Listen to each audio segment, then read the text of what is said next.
Raid the Sky Temple is a 5-star card. Obviously not. Obviously not. Hey, buddy, watch this. Okay, so let's take a look. Uldum re-review. We're going to try to go through this, I think, fairly fast. But we're going to start with part 1, of course, and we're going to take a look at my star ratings using the quick reviews link here. Very handy. Supreme Archaeology is a 4-star card. No. Supreme Archaeology is definitely only 2 stars right now. It has not hit a competitive deck. I think it's like maybe 2.5. You know, there's been... Well, I don't know if that's actually true. It might be a 3-star card. Hold up. Let's take a look at the stats on HS Replay, because there are some builds out there that do play this. I think Dexter just hit Legend with this like yesterday or something. I saw on Twitter. So there are definitely some decks that are playing this. It's a 1.5% of decks. It's not got a great win rate, though. I mean, there are some decks that are at 55%, Mechathune Warlocks. But overall, as a card, it's still sub 50%. I could almost argue 3 stars for this. Now, I don't really want to set, like, arbitrary percentage-based kind of, like, oh, if it's in 1.5% of decks, it's 3 stars. Because we don't have those metrics for the entire time period of the expansion. Like, we're not going to know the percentages pre, like, actually we are. I take that back, because we have it on HS Replay right now. It goes back to August. So maybe we could, but... Wrong time to pause the video. Classic egregious face. Mrs. Gilman's favorite hobby is when I'm editing a video, she likes to come stand behind me and like say, pause it, and like look how stupid my face is. I kind of think this could be considered a 3-star card. What do you guys think? Keep me honest here. It's being played in decks that are hitting Legend and stuff as a key component of the decks. It's definitely not a 4-star card. There's no question. It's not, you know, it's not a tier 2 card. It's not driving anything that powerful. But I do think you could call this a 3-star card. I don't think that's insane. 1.5% of decks is notable, right? I would say like 2.75 if I was going to be really pedantic about it, right? Like 2.5 plus. So maybe we'll land on 2.5 right now. Death Cult says 3. No, Sam, what do you think? You're the final verdict here. You're the guy who writes it in the spreadsheet. What do you think it is, No, Sam? We're taking way too long on this, by the way. We cannot take this long on most cards. No, Sam says 2.5. I agree. That's fine. 2.5 it is. Untapped Potential is a 3-star card. What? I ranked this as my number 2 quest. Why did I only give it 3 stars? If you go look at my ranking video, this is ranked as my number 2 quest. How did I... Easy 5 stars. I don't even think it's up for question. 100% 5 stars. Why? I don't understand why I ranked this as the number 2 quest. And then I also gave it 3 stars. What is wrong with me? It was revealed so early, maybe, yeah. Because I obviously thought this card had a lot of promise to put it number 2 on my rankings. The exact same face, you're right. What's the deal? What's the deal? I think because you don't like giving up tempo early. Yeah, for sure. I don't think we'd seen the follow-up cards just yet, but still, I should have recognized that there's potential there, you know. Anyway. That's not a cop-out, because my reviews are good throughout its standard format lifespan. So cards don't always get supported in their own expansion. Sometimes they get supported 2 expansions later. So it's not about, like, does there exist support right now? It's more about, like, does this card have the potential to be supported? And it clearly did. Like, the payoffs are absolutely there. So... I missed it regardless. So yeah, 5 stars, 100%, meta-defining. Restless Mummy is a 4-star card. I think that's right, yeah.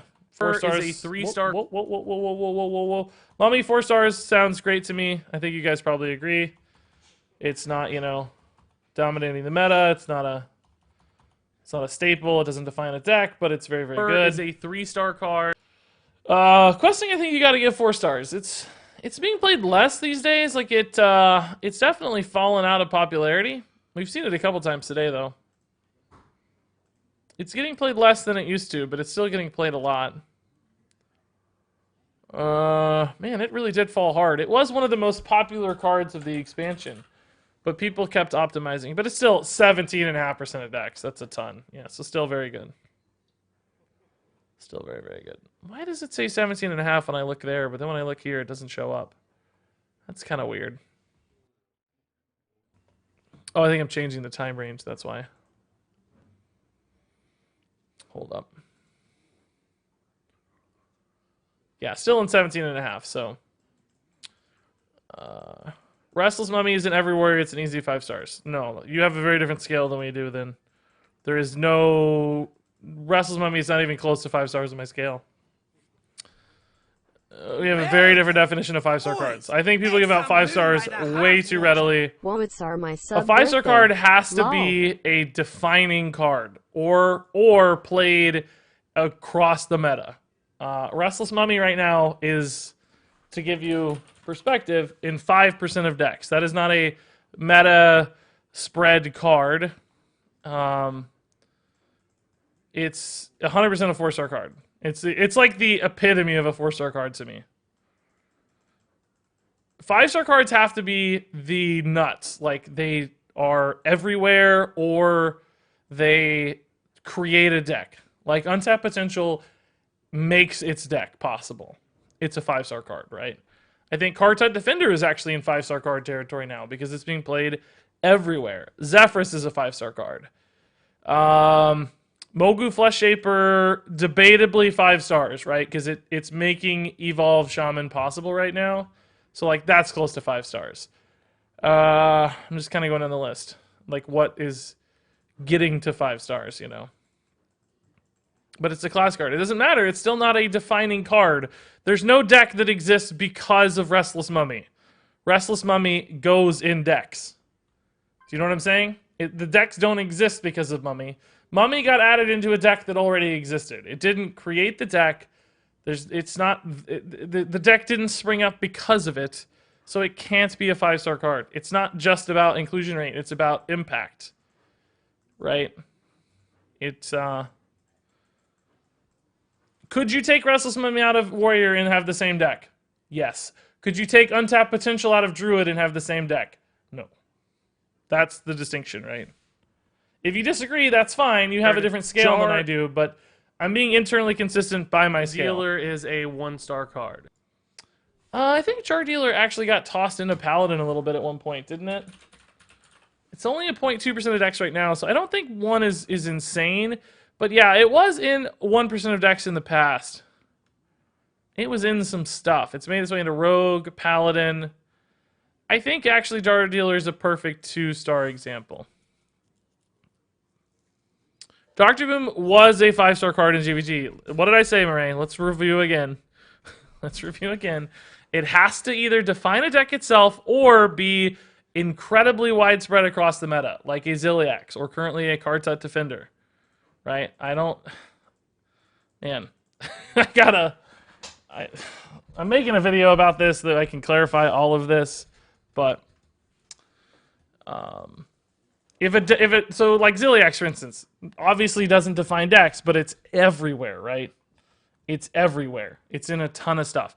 So those like neutral staple cards get to 5 stars a lot easier than Tremudius. It's not widespread. It's so Tremudius, let's say I don't know, whatever. Let's say there's a class in the meta, right? And for whatever reason, it's super bad. And the class is winning 30% of its games, right? It has 0 meta impact. It's totally irrelevant class. But it has 1 card that's in every single deck. Does that make that a 5-star card? No, because it's not impacting the meta. It's not. It's the best card in a really, really bad class. Who cares? It's not a 5-star card because it's not impacting the meta. So it's not widespread, right? You're not being like fair to the overall game. You know? So let's compare this again. Let's compare this again. 2 things for a card to be 5 stars. And by the way, we may only end up with like 6 or 7 5-star cards. That's perfect. We're not going to have a flat distribution. We have to go over this every time. I got to figure out a way to make this clearer. Our distribution of reviews is going to look like this.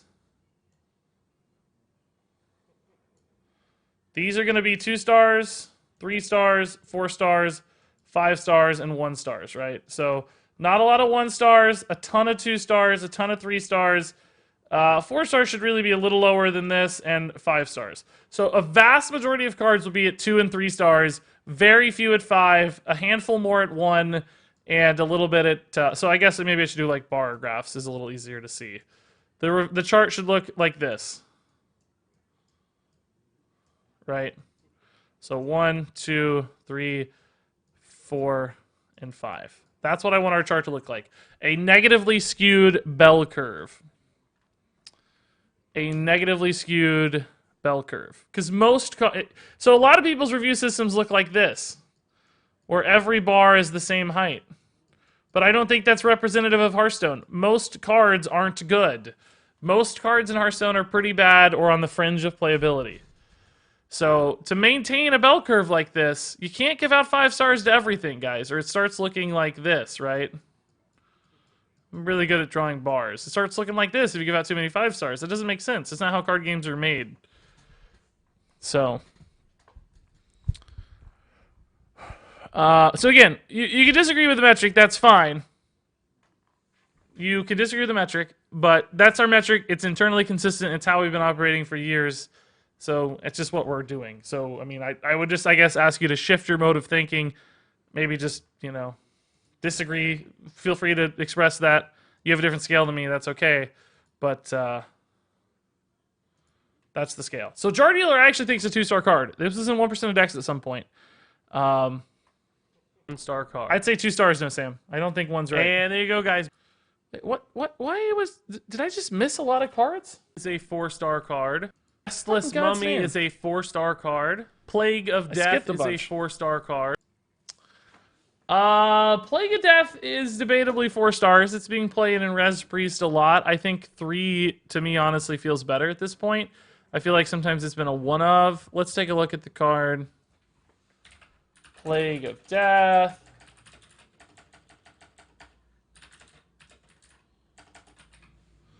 No, it's in 9.7% of all decks right now. Because it's so popular in Priest. Res Priest is really popular at lower ranks.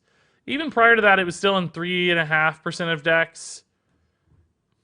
I think 4 stars is pretty fair. Very good in Priest. Troubadours, how can you make the argument that this is a 2-star card? It's being played more than Restless Mummy right now. And you're saying Restless Mummy's 5, but Plague of Death is 4? It's in 3% more decks than Restless Mummy.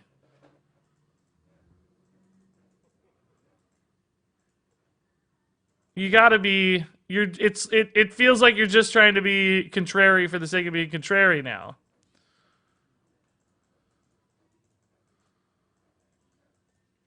Like, I suppose after N'Zoth, but then that counts. We look at cards throughout their entire lifespan, so N'Zoth is certainly relevant. We're in a new meta.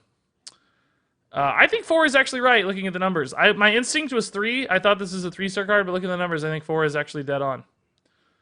It is very relevant to control priests, N'Zoth priests, so 4 feels good. Puzzle Box of Yogg-Saron is a 4-star card. Yes, I think that's right. It was played a ton pre-nerf to Mage. Very common, and still gets played a lot today, even in the Mage decks that exist. I'm sure the percentage overall for it has dropped, but... I just typed Puzzle of Box. That's not the name of the card. So yeah, we were at 11% of decks pre-nerfs. We fell to 3, and we're back up to over 4% right now. That is, that sounds right. 4 stars feels good. No, it didn't get nerfed, but Mage got nerfed. So Mage decks lost prominence, but This was very good in Evil Mage. Totem is a 4-star card. Yes, I actually think there might be a debate on 5 for this one, but I don't think so. It's one of those 4.5s. It's obviously very, very good, powering a handful of Shaman decks, but not mandatory necessarily. But yeah, 4 is fine.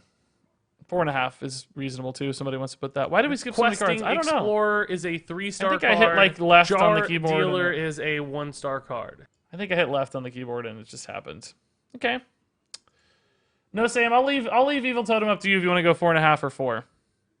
But 4 certainly feels in range to me. I don't think you can make the argument for 5 on it. Corrupt the Waters is a 5-star card. Yeah, I 100% think that's right. Yeah, indeed, it's everywhere. It got all the stars. Again, guys, sorry for the short review here. Just sometimes that's how it works when Hearthstone puts out only one thing. I don't want to make a habit of this. Oh, that's the only one. Okay, job done. Okay, easy. 4.5 says no, Sam. I like it. Hey, guys, we finally have some new cards to talk about, including what I think will be a particularly... Keep me honest. Earthquake is a 4-star card. Yeah, I don't think yet, actually, right? I think Earthquake's probably 3 stars at the moment.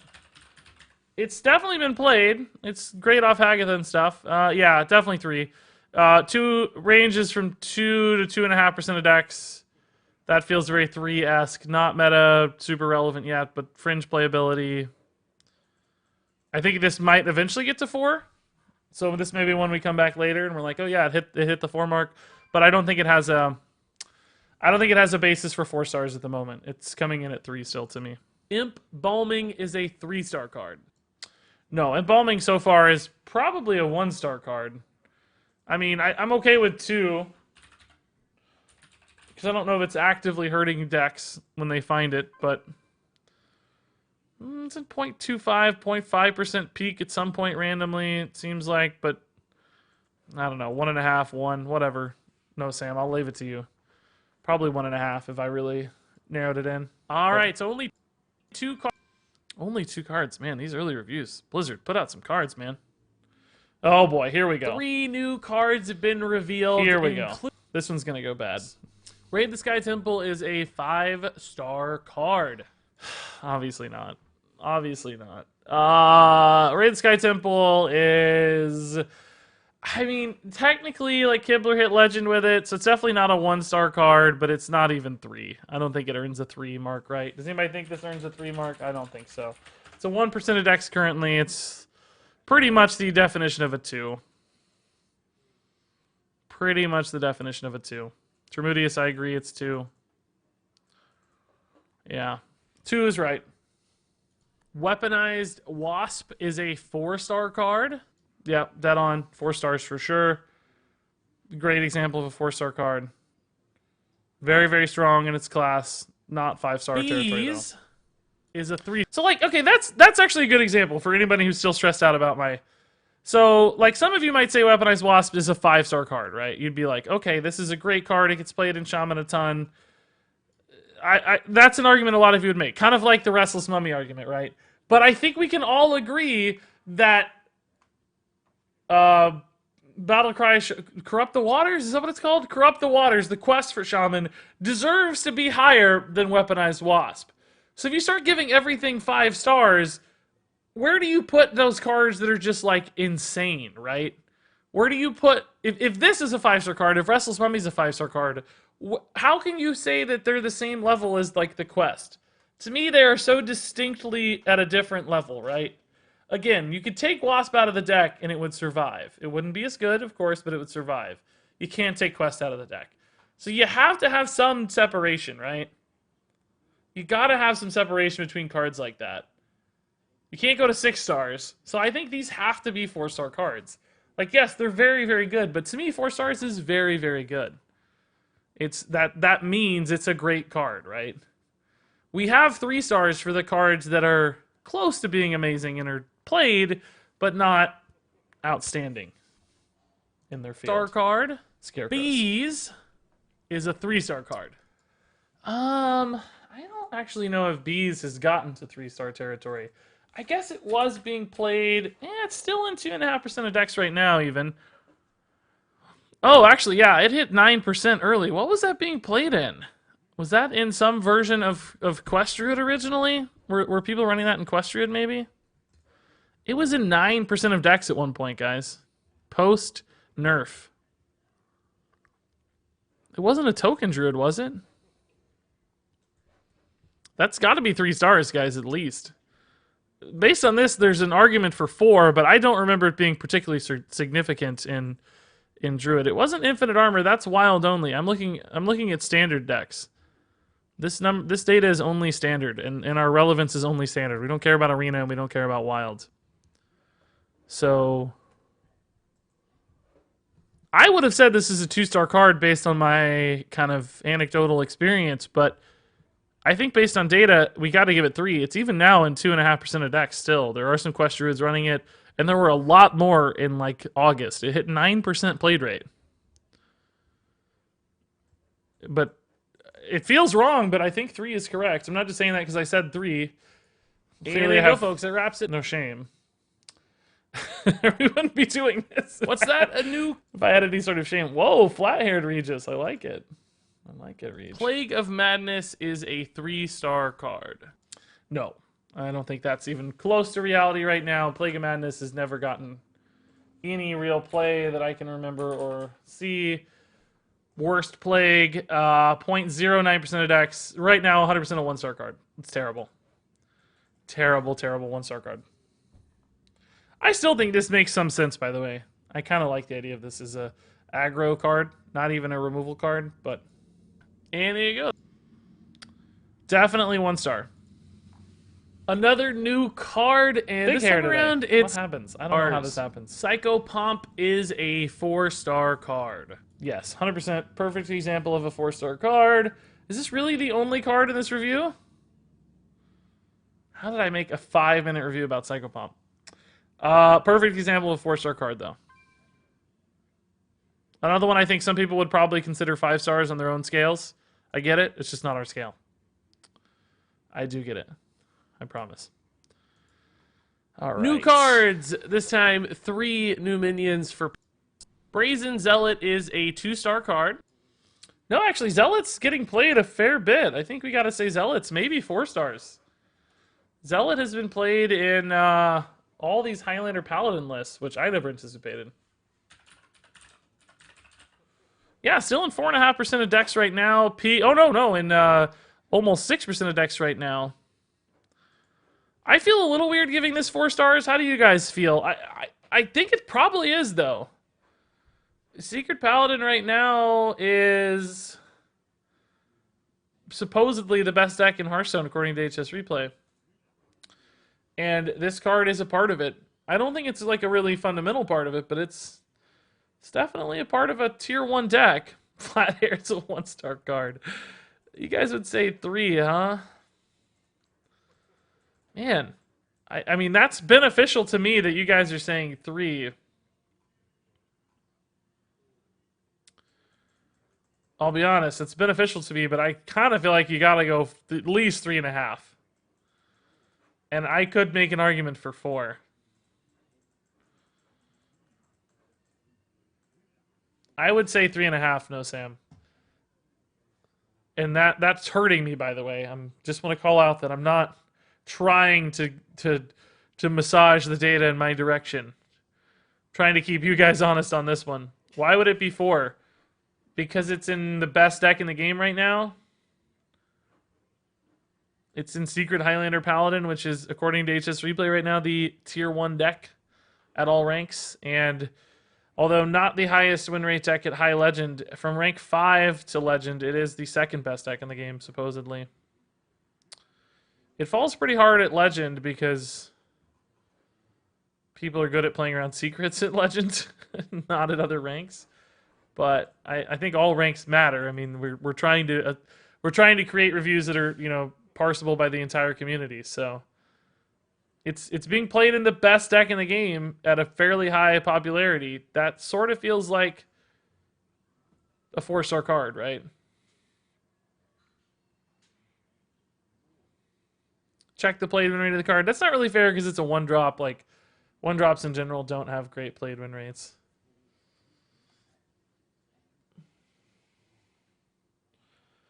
I'm gonna go ahead and give this 3.5, even though you guys are arguing it down. Because I think the data pushes it higher than kind of our instincts push it, even though it hurts me. I could take a freebie here, I guess. Card. Sand Wasp Queen is a 2-star card. Queen is not getting run right now in anything, right? I feel like this did get popped into a deck at one point. No, she's still being played in Secret Highlander Paladin as well. Oh my god, really? I feel like I've never seen this card be played. But it's at a 4% inclusion rate right now in the meta and in Secret Highlander Paladin. Man, this absolutely does not feel like it deserves 3.5 to 4-star status, but I think this has to be another 3.5 if you're going by the same metric as before. These Highlander decks, man, are putting some what I would consider low power level cards into good scores, but that's how it works. Like, that's how it works. I mean, they're getting played, so they are relevant enough. You know, it's better than River Crocolisk, right? So I guess let's say 3.5 again. You guys are really pushing me for 3, which again is beneficial to me for my stats. I feel bad about it though, because the data says 3.5. No, Sam, I'll let you decide, man. That one's up to you, dude. I'll leave it to you as the final 3-star card. Salad's Pride, I think, let's see. I don't think this is being played in Highlander Paladin right now, so it may not get the boost, but I feel like it's actually the best of those cards. It has been played in like Holy Wrath Paladin to siphon down decks. It really only ever peaked, though, at 2% inclusion rate over the last few months. So I think this is a 2-star. 2-star. Not quite at that 3 status just yet. But I think this card will actually get there. But 2-star for now, for sure. Not at the 3-star mark. I love watching my hair and shirts and stuff transform over time. Plague of Murlocs is a 4-star card. That feels right to me instinctually, yeah. Plague of Murlocs. Played in some stuff right now. I feel like it gets played more at like GM level stuff and tournament scene because you need counters to things. Yeah, so I guess it's only peaked at 3% right now. I don't think you can really say this is 4 stars yet. It feels like it should be, but it's really not being played that often. It's more of a tech inclusion than kind of a core card. So I think 3 is actually right on Plague of Murlocs. 3.5. I would say 3 on this one right now. I think this is a card that gets there. This will eventually be a 4-star card in my mind. Yeah, there you go. That's it? Jeez. Hearthstone, put out more cards. A new warrior. Put out more cards. Star so rating. 3 for that. Star rating. Armageddillo is a 4-star card. Yeah, I think that's right. Another one of those that's like... You could eventually see this as maybe a deck-defining card. I don't think it has ever achieved that status right now. But definitely played. It was played in Control Warrior a ton. Still is to this day. Interaction with Tomb Warden's really, really solid. Looks like it was peaking at around 8% played rate, which is perfect 4-star card territory. I think everybody pretty much agrees this one lands at 4 stars. Okay. And that was it again. Oh my god. All right, folks. Here we go. Let's see how I did on the no duplicates. Reno the... Oh, that link was weird. Relicologist is a 3-star card. Reno at 3. If you asked me today, I'd say yes, that's probably right. I think Reno was definitely a 4-star card at one point, though, when Mage was much better. He was being played at 10%, and even now he's creeped up to 5 again with, I think, Jackie Chan's Reno Mage resurgence this week.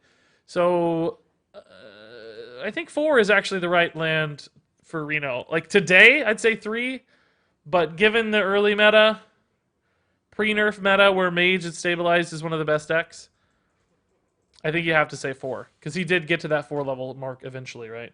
At some point. The nerfs pulled him out of it, maybe, but not a nerf to him specifically, but Mage nerfs.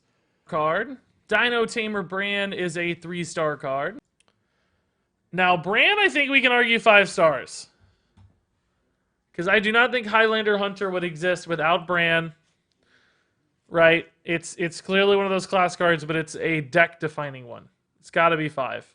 This is another example where, like, You could build a Highlander Hunter without Bran, technically, because Zephyrus is really, really good, but I don't think you would, right? I think it's gotta be 5 stars, because Highlander Hunter has been so significant in the meta. This one to me feels like a clean 5 stars. Maybe not the strongest 5 stars, honestly, that we've seen, but still a clean, safe 5 stars. Elise the Enlightened is a 4-star card. Yeah, I think that's right. I guess you could almost argue 5 for Elise because of Malygos Shaman. Like, Malygos Shaman wouldn't exist without Elise, but Quest Druid still would. So, like, it's more like a variation of the deck exists because of Elise, but not the entire archetype. I don't know. Do you guys feel that way or not? Do you think Elise should be a 5-star card? It's pretty OP. 3, 5. Did I say Shaman? Sorry, Druid. Malygos Druid.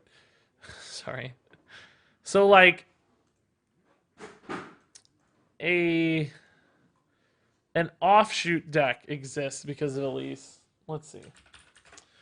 Elise is in currently 6.5% of decks, which seems to be her peak or so. A little under. Oh, actually hit 7 at one point. 4. 7% doesn't feel like 5-star territory to me, right? Like, if you look at Bran is going to be way higher. We didn't look at Bran because he felt, well, actually, Bran peaked at 15. Okay. He's lost popularity recently because of Quest Shaman being the #1 go-to deck, but Bran peaked at 15%. Elise has peaked at 7, right? So that feels like there needs to be a distinction. And Quest Malygos Druid is like a low tier 2 deck by most metrics.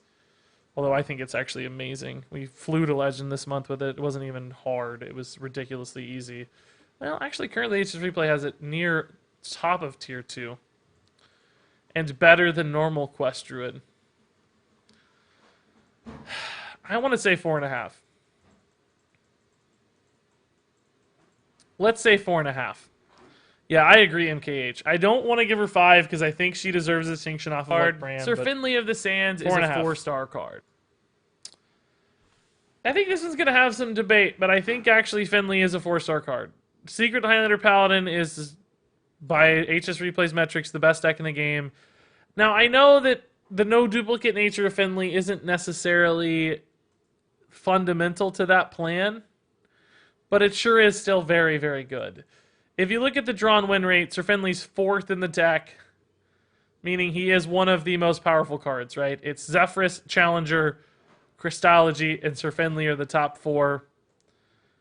So I think you have to say he's very core to the deck. I think 4 actually feels like a great spot for Finley. I don't think Finley actually hits 4.5 for me. Maybe by the same metric, though, if Elise does, then Finley deserves it. Lieutenant Daddy's still hanging out, by the way. Oh my god. Graced by your presence here. That's awesome. I'd say 4.5 again. Yeah, 4.5's fine. I mean, 4 feels good too. I'm fine. And there you go, folks. No, Sam, you do your thing. Do your thing. Alright. So how do we feel so far, by the way, guys? I feel like we're not doing too poorly so far on this.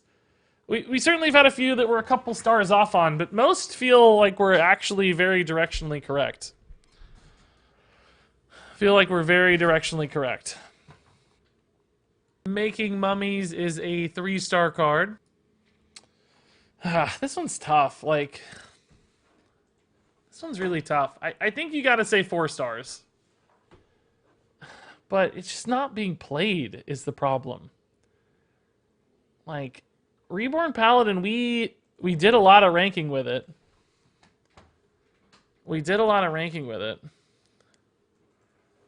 It was a tier 2, bottom tier 2 deck for a while. But man, it's not being played much right now. Let's see what its stats are. It's like everybody forgot about it. This new meta has totally shifted it. It peaked at 5.5 in late August. Now it's down to 0.92. I really don't think it's 4 stars. I don't know.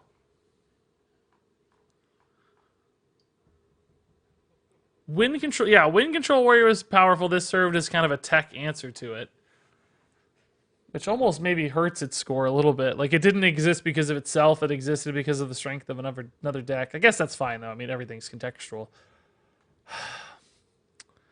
I want to argue this one higher, but you guys are all saying 3 or 2 even. Some of you guys are saying 2. It definitely is not 2 stars because it was getting played. Like, it was a legend viable deck. So it's definitely not 2 to me. Overall since release, Squeaker. Overall since release. So some things, that's why we're making like right now, this is probably a 2-star card. It's not being played at all right now. But clearly it was played pre-nerf. It was a tier 2 deck, and it was defining for that deck, obviously. Like, the deck wouldn't have existed. That makes me think you gotta say 4 stars, guys. Because we're really going by its peak, not its like kind of overall feel. I think it's gotta be 4. Which hurts me. I would love it to be 3, because that makes my score better. But I think I gotta argue against myself here, and it's gotta be at least 3.5. By peak, then 5. Not 5, because it was never like a tier 1 deck. I mean, there's always contextuals, right? Like, maybe a staple in its deck, but the deck was not super popular and not the most powerful deck in the game. So I don't think it ever gets to 5. I'd say 4. Let's go 4. Maybe 3.5. Mermy is a 4-star card. Yeah, Mermy is maybe close to 5, actually. Let's look at Mermy's percentages. He's one of those staple neutral cards that is played everywhere. That get a little bump, right? Because he's just so common. Well, maybe not, actually. Peaked at 16%. Currently, it's 6%. That makes me think 4 feels pretty good. That makes me feel like 4 is pretty good. These generous scores. Generous in what way? I chose a score that made my review look worse. That's kind of not generous, right? Wouldn't it be generous to give it 3 stars and say I was dead on accurate? I'm actually going against my score. Maybe you just mean generous by the scale. But I actually think we've been sort of harsh. 4 to 4.5, 4.5. So nobody thinks 5. Didn't get played enough to hit 5. Define meta? Nope, but very wide inclusion. There's 2 ways to be 5 stars. Be seen everywhere or define a meta deck. And this got close to being seen everywhere, but I don't think it actually got close enough. I think it needs to be a little higher percentage-wise. And it's certainly fallen hard since its peak. So I'd say 4 is pretty good. 4.5 would be fine by me too. Card. We don't really have 4.5. We put it in the document, the archive, the tracking, even though it's not a real number. Expired Merchant is a 4-star card. Not yet, no. Expired Merchant is probably still going to have to be a 2. Just because, although this gets played in some cool decks, right, that are out there, it's not good, right? It's not. N'Zoth Warlock, I mean, God, N'Zoth Warlock is relevant enough to maybe push this to 3. But I think 2 feels better. Most of you guys are saying 2 as well. Oh, sure, no, Sam. Yeah, sorry we ran too late for you, man. We'll definitely have the VOD up. Probably on YouTube and Twitch, of course. So this is being played currently in some N'Zoth stuff, guys. Like it's actually being played in over 1% of decks, and it peaked at 4% early in the buff or the wild return meta. But I think 2 stars is 100% where this lands. It's definitely not 4 yet. I think this will be 4 eventually. I think it's actually really cool. Hidden Oasis is a 3-star card. No, Oasis right now is definitely 4. It's being played across all the varieties of Quest Druid. Feels good in the deck. 3 is not enough. 3 is not enough. It's got to be 4. 100% got to be a 4. Feels like the iconic 4 example. Okay. All right. Let's see. Scarlet Webweaver is a 2-star card. Okay. Yes. And finally. Finally, some redemption. Finally, some redemption. I want to just go through these comments. Oh my god, Jose Mange, are you watching? Are you watching, Jose Mange? These are good cards, much better than 2 stars. I hope Regis does a video after the expansion where he highlights the cards he underrated and explains why. We are doing that, but this is 100% not underrated. This is perfectly rated. Scarlet Webweaver. Have you seen this card? I haven't seen this card. Oh, look. It's so unplayed that the data is sparse. I think this could be argued as a 1-star card. It hasn't even hit 1% yet. I think 2 feels fine. Regis bullying my boy Jose. Yeah. Jose brought the shade. I'm bringing it right back. No, Jose actually was very respectful with this comment, to be honest. Jose, if you're out there, this was a totally fine comment. A great example of a way to disagree while being respectful and mature, to be honest. There were probably some further down that weren't quite so respectful, but Jose's doing just fine. Jose's doing just fine. King Crush made this a 2. Maybe, yeah, we did play this as a King Crush ourselves on day 1. It's pretty fun. But 2, 100% not a meta card, not 3 by any argument, 100% 2. Wild Bloodstinger is a 2-star card. I think, again, yes. This has been tossed into some Highlander hunters, but it doesn't make the final cut of the list. It hasn't been good enough, not even in 1% of decks. Another example of a perfect 2-star card. It peaked over 1 at one point for like a day or 2, it looks like, but ultimately a great example of another 2-star card. And you know what? That's actually pretty symbolic for these cards, that even in a world where Highlander Hunter is the go-to deck for Hunter, where you have to find cards to fill your deck, these still weren't good enough. There were other better things to do on turn 6. Even pre-Sylvanas, right? Like, even before Sylvanas came back. Or, well, Sylvanas isn't really running Highlander Hunters. That's not a good example. But they just weren't good enough, even when your deck is desperate for cards. So, they had, like, the perfect window to be played, and they still didn't get there. So, 2 stars. It has 6 and 9. That's so I feel like this is a little bit of redemption, to be honest. I'm feeling pretty excited about this. I remember this video, people hating on me so much, even on stream, because I think we like recorded this live on stream or something, and I got a lot of hate for low rolling on these cards.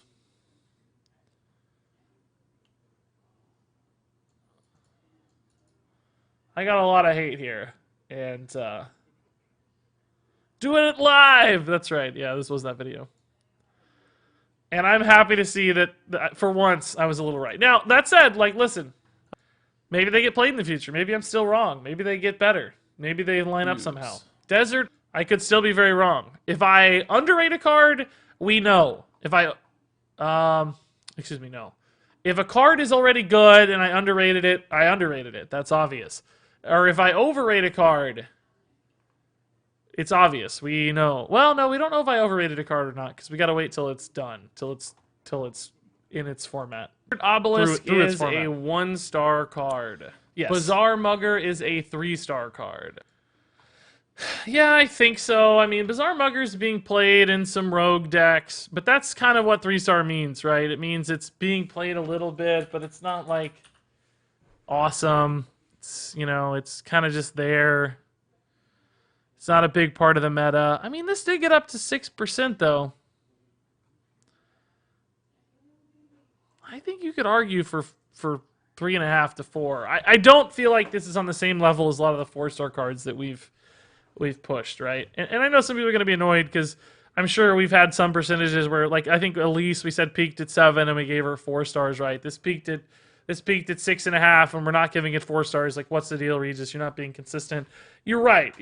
But I will say that there's context and there's kind of like weight to these sorts of things, right? Like, Elise is obviously a better card than Bazaar Mugger, because she does more, she's more fundamental to the deck, she has a higher impact when played. So yes, even though their percentages might be similar from a played standpoint, I think there is still some contextual differences within those percentages. So Bazaar Mugger feels like a 3-star card, and, you know, I think Elise feels like a 4-star or better card. if that makes sense. So I think 3 here's fine. I think 3.5 would be a reasonable mark as well, because it is being played a fair bit. But to me, it feels kind of secondary to the deck almost. Kind of off topic, but will you ever make a deck listing site where you list all your current decks? Well, we kind of have that squeaker on out of cards. Yeah. If you hit ! Deck, you'll see a lot of my decks, but it's definitely not all of them. It's really hard to keep up with everything, to be honest. Why is this on here twice? It's weird. I'm gonna delete one of those. Seeing the 7 sausage is made. Seeing how the sausage is made. All right. Anka the Buried is a 3-star card. Not yet, man. Even with the Zoth back, jeez, Anka's bad. Anka's really, really bad. I guess 2, maybe. I don't even know if she really can make an argument for 2 yet. It kind of feels like a 1-star card so far, which is sad. I think she's the only really bad legendary in this entire expansion, which is really cool from the Hearthstone design team, by the way. That's really cool. I think you gotta say 1.5 at best here. I don't even think she's hit 2-star territory yet. People are trying to make her work, and she's hurting the deck, so. Tip the Scales is a 3-star card. No, Tip the Scales, arguably 5 stars, honestly. I think this one's gonna really bring us to our kind of... We gotta really bear down on this one and make a decision, because it's... There's going to be debate on this one, I have a feeling. Some of you guys are going to say like 3 stars. Some of you will say easy 5, and a lot of you will say 4, is my interpretation. But Merlok Paladin was, for a while, the best deck in the game, right? There was a point early in the expansion to actually even probably looks like till the nerfs hit, where Merlok Paladin was one of the best decks in the game. It's actually still a very good deck that just doesn't really get played much because there are so many other varieties of Paladin out there. But Merlok Paladin across all ranks is still a high tier 2 deck, which is kind of crazy. Well, maybe not if you sort by last day. I guess it's fallen over the last couple weeks, but still a mid tier 2 deck, let's say. Still a solid tier 2 deck, legend capable deck. And this is absolutely a defining card in the deck. It would not exist without Tip the Scales. So I think by that metric, we kind of have to give this 5 stars. 4 because it's dependent on a different card to mana cheat it. Okay, I actually kind of like that argument.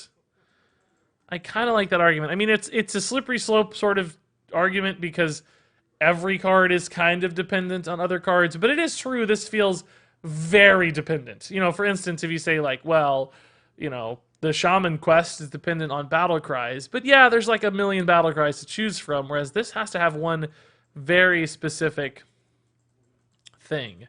5-star makes a deck with tier 1. No, that is my argument. That's why I'm saying I think this has to be 5 stars. Yeah, that's precisely my argument. That's exactly right. Spute has introduced an interesting counterpoint, but because again, it is a little bit context and a little bit feel. I think it's impossible to be perfectly objective in these, which some people will be annoyed by. And I come from a data background myself. Like I got my master's in a data-driven field.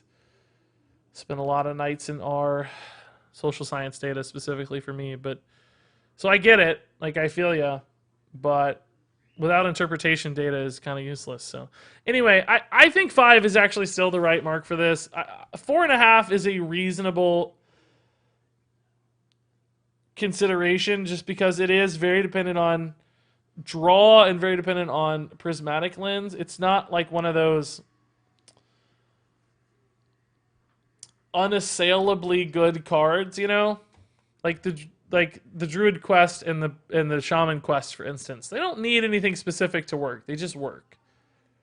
You can run a lot of choose 1 cards. You can run a lot of battlecry cards. This is so dependent that I do like that argument to pull it back to 4. Regardless, I was off, right? It's definitely better than 3. We missed the mark, but a lot of people are making the argument for 4. I think we got to land on 4.5.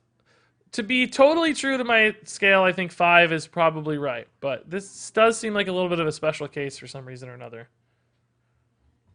I'll let No Sam decide. He's been the kind of arbiter of the data. Is arbiter the right word there? He's been keeping the scale consistent, so Fish Flinger based on the past 4 or 5 re-reviews or whatever. We'll see what he thinks. It's a 2-star card. No, it's shocking to me to this day. Even Fish Flinger is actually a pretty good card. I still think it doesn't make any sense. Like, I still think it's bad. But it peaked at 9%, still in 4% of decks right now. Merlok Shaman mostly, but it's been in a handful of things. It doesn't even have the lowest win rate in the deck for drawn win rate. It's kind of bottom third, but still. I actually think this is a 4-star card, guys. As much as it hurts me to say it, because it hurts my scoring and my brain. I think this is a 4-star card. It's being played in a lot of stuff. It's played in a lot of stuff. 9% popularity is really high. Merlok Paladin and Merlok Shaman, so it got outside of its class. Or not class, but I mean it's in multiple classes. You guys really pushing 3 on me here. I would love to say it's 3. Maybe 3.5's the right spot. You can't compare this to Restless Mummy. That's true. It does feel considerably weaker than Restless Mummy, which has been our 4-star example.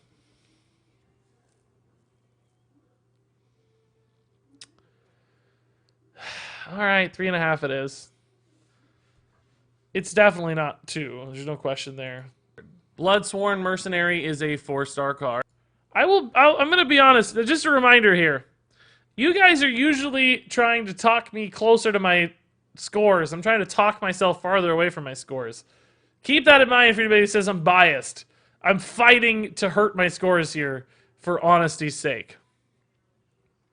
For honesty's sake. Card. Mercenary. This definitely feels like the power level of a 4-star card, but I don't think we have the data yet to back that up. Bloodsworn Mercenary peaked at 4.5%, 4.8% actually. It's currently 1.5% of decks. This feels like a good iconic example of a 3-star card right now. Played in some fringe stuff, a good card, no debate. Like 3 means it gets played, you know, but not maybe not tier 1, you know, maybe not super popular, maybe not a core card to the list. So I think you got to say 3 here. I would probably make an argument for 3.5 if I really, really went to bat for it, but 3 is probably Hunter's the right Pack is a 4-star card. Hunter's Pack was actually being played a lot. I don't feel like it was ever a 4-star card. Let's check the data. Currently at 2.2% of lists and peaked at, oh man, it peaked at 12. I guess this was pretty relevant in early Highlander Hunter lists, huh? Peaked over 12%. That's actually a huge rate. Almost 13%. I kind of feel like 4 is right then. 4 is definitely not right today. But looking at its overall pre-nerf impact, even actually post-nerf, it was still hitting 6-7%. Really only in the new meta where things like Ragnaros came into play with wildcards did this fall off. So it's even been fairly resilient across a nerf. I think that's a pretty good indication that 4 is right. That wasn't my instinct, but Evil Recruiter is a 4-star card. That one's tough too, man. Evil Recruiter is definitely a powerful card. There's no question about that. But Zoo has only ever really been fringe this expansion. Even though it's been played in Zoo pretty regularly. It peaked at 4%. Zoo has been tier 2 to tier 3. As much as it pains me right now, I don't think we can say this is a 4-star card. I think you have to say this is 3 right now. 3.5 probably to be totally accurate. Because it definitely feels like a pretty strong... One of the reasons that Zoo is powerful, along with Neferset, these two kind of make the deck feel really, really good. But pretty dependent on lackeys. Everybody's saying 3, so... Okay. Don't worry, Executives. Bad decks for deck inspectors. Cleaver is a 4-star card. Definitely not yet. Riff Cleaver, haven't really seen any indications that this is pushing towards 4 stars yet. Again, it's one of those cards I feel in my soul is good. But so far, I think we have to say 2 stars. I don't think there's any evidence that this is a 4-star card right now. Or even a 3-star card. No, peaked at 0.25%. Definitely 2 stars, 100%. 2 stars for sure right now. Not even close. Card. Okay. Okay, folks. Alrighty. Mogu Cultist is a 2-star card. Yeah, I don't know why I don't have stars in this one. What the heck? That's weird. Yeah, Mogu Cultist 2 stars is right. I actually got played in a Legend deck this week. So, normally I might have said 1 star, but 2 stars is pretty much dead on. Tortillon Pilgrim is a 3-star card. Yeah, I think that's right. I think that's right. What do you guys think? Pilgrim got ran in Mage a fair bit. I don't think I would ever have put it at the 4-star mark, though. Like, it was in a very good Mage deck. It peaked at 11%, even now in 6%, but I don't feel like it was a... well, actually, I don't know. It did pull Luna's Pocket Galaxy a lot, which was pretty important. Maybe 4 stars is right. I think at its peak, maybe 4 is right. It's 12%, which is high. It did pull some pretty powerful stuff. Power Creation, Pocket Galaxy. It's pretty solid on its own. It's not hyper-dependent. Ran and Mage. Well, yeah, I shouldn't have said Mage, I guess, sure. Yeah, okay. I'm actually sold on 4 stars. I kind of think 4 stars is right. I don't want to be too biased to, like, recency, because, you know, it's not being played as much these days, but it was. Hooked Scimitar is a 3-star card. Predominant. Scimitar... ugh, I think it could be another 4-star card. I don't want to be, like, giving out 4 stars too easily. Because, again, this does feel, you know, a little weaker than Restless Mummy. But not that much weaker. This was played a ton in some Tempo Rogue lists that were, I guess, never really, like, high tier. So far, this peaked at 4.8%. That kind of feels more like the 3-star mark. This never had that, like, waggle pick influence, right? That Waggle Pick did in its day. I kind of think 3 or 3.5 is right here. Chat saying 3.5. 3. 3.5. Okay, 3.5 it is. We do enter 3.5s in the database, so spreadsheet. So Splitting Axe is a 3-star card.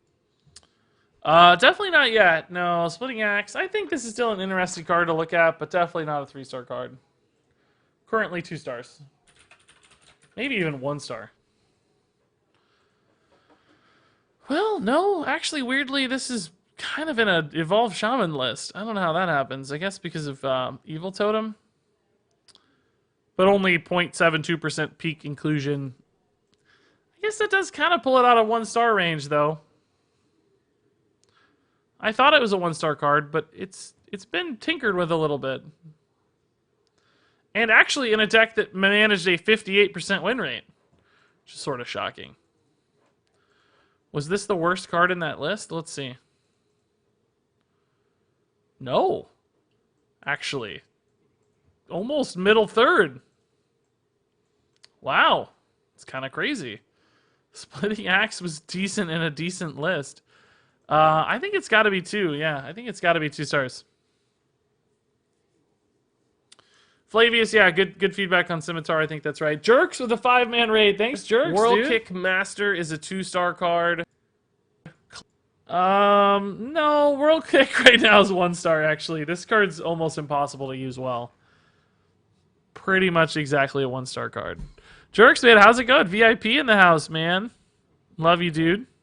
Hope the stream went well. Welcome, Jerks viewers. Cloud Prince. So 1 star on World Kick is a 4-star card. Definitely in Wilds, Cloud Prince is a 4-star card, but in Standard, Cloud Prince has not gotten there, right? It's not gotten there. We haven't really seen a Secret Mage make sense yet in Standard. Cloud Prince peaked at just a little over 1%. It's pretty much a staple 2-star card right now.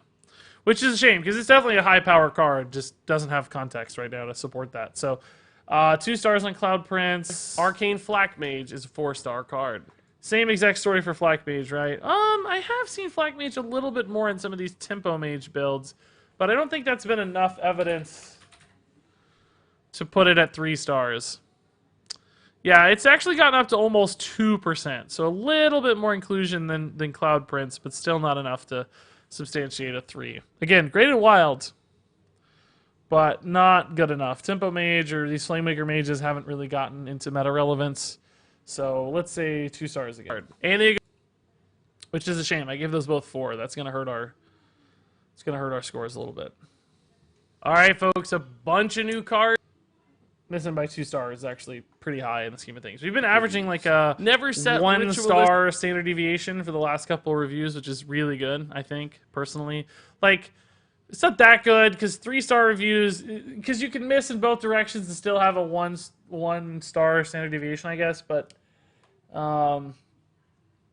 still, I think being within a star is showcasing a lot of directional correctness, which is nice. Okay. Reviews. I'm definitely going to miss hard on this. Is a 3-star card. No, it's definitely 4-star. I'm proud of myself for giving it 3. I actually thought I rated this lower for some reason. Definitely 4 stars. It's been a huge staple in Combo Priest. Very, very powerful in the deck.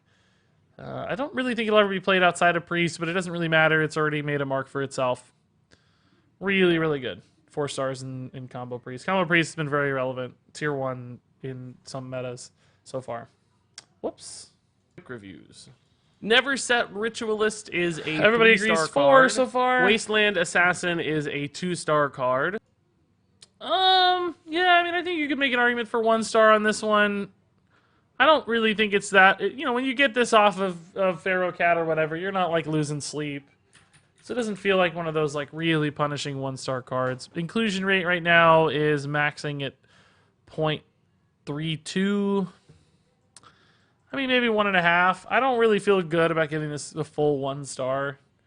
Doesn't quite feel as bad as some of the 1-star cards we've seen. But it also doesn't feel as good as a 2-star card. So I'd say 1.5 on this one. Pressure Plate is a 2-star card. Oh yeah, that's way better than that.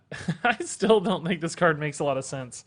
And a lot of the times I play this card, I don't actually feel good about it. It's like great against Combo Priest or something, but so bad against like Quest Shaman. But clearly it's being played a ton in Highlander Secret Hunter, which has been a very, very dominant deck. This thing peaked at 15%. 16%. Even now in 5% of decks, I think this has got to be called 4 stars, unfortunately. I will say it does feel like sort of one of the weaker of the secrets in the deck to me. I don't know if the data supports that or not.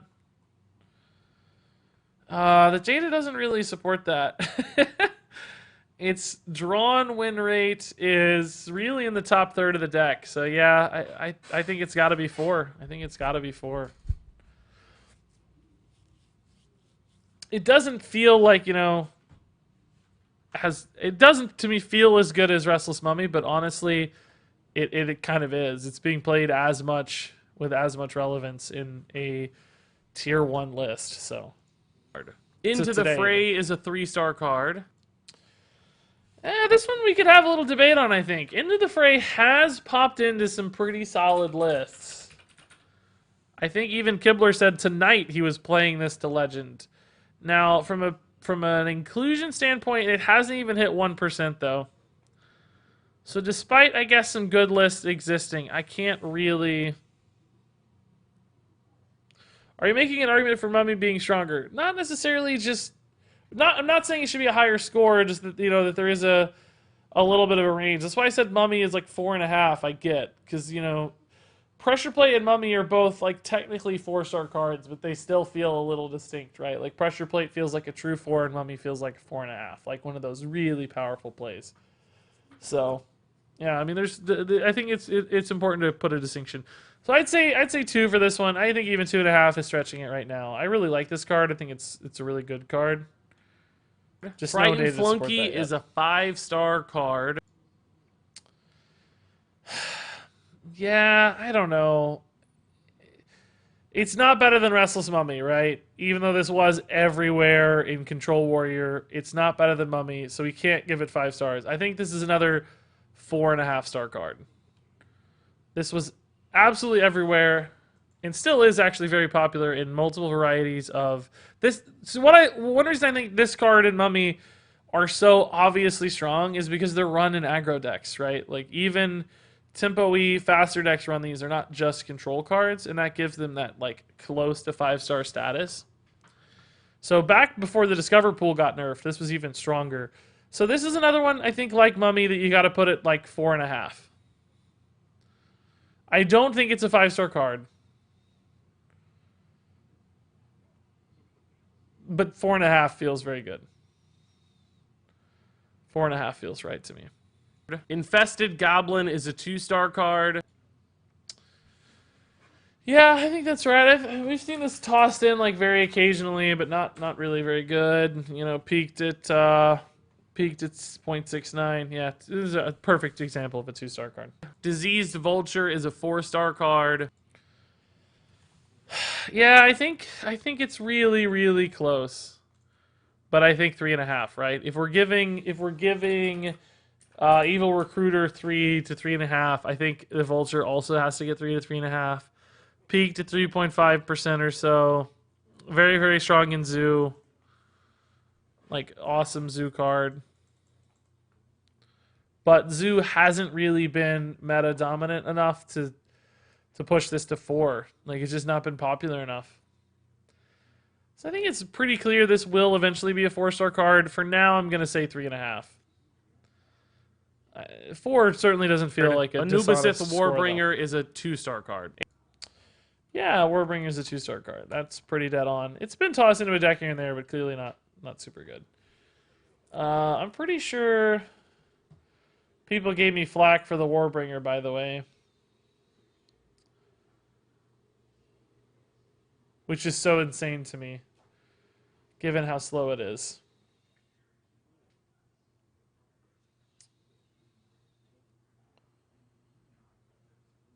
Yeah, here. Did you really say that a 1/1 for 1 mana with Death Rattle that gave +3/+3 to all minions wouldn't be that good? Yeah, I did. He was saying that with Anka, this would just be a super OP.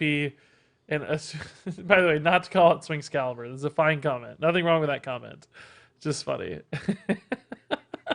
But yeah, I did say that. And turns out I was for once right. It's not fair of me at all, by the way, to only go and like I recognize how unfair this is to only go and comment on stuff that I got right because we've obviously missed a lot. And I'm not going back on those and being like, oh yeah, you were right. Sorry.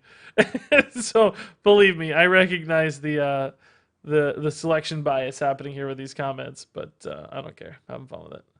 Deal with it. All right, guys. Deal with it. Okay. Colossus of the Moon is a 2-star card. Yeah, that's fine. High Priest Amet is a 4-star card. Yeah, I don't know, man. Amet's pretty close to 5, I think. I think I'm gonna push Amet to 5, maybe. He has made Combo Priest what it is. I don't think Combo Priest would exist without Amet. Like, it would be okay, but it definitely wouldn't have been like a tier 1 deck without Amet. Like, he wins the game when you play him so often. Everybody's saying 5. Okay. 5 it is. Hack the System is a 2-star card. Grand Mummy is a 4-star card. Not yet. Grand Mummy is really like a 2-star card right now, right?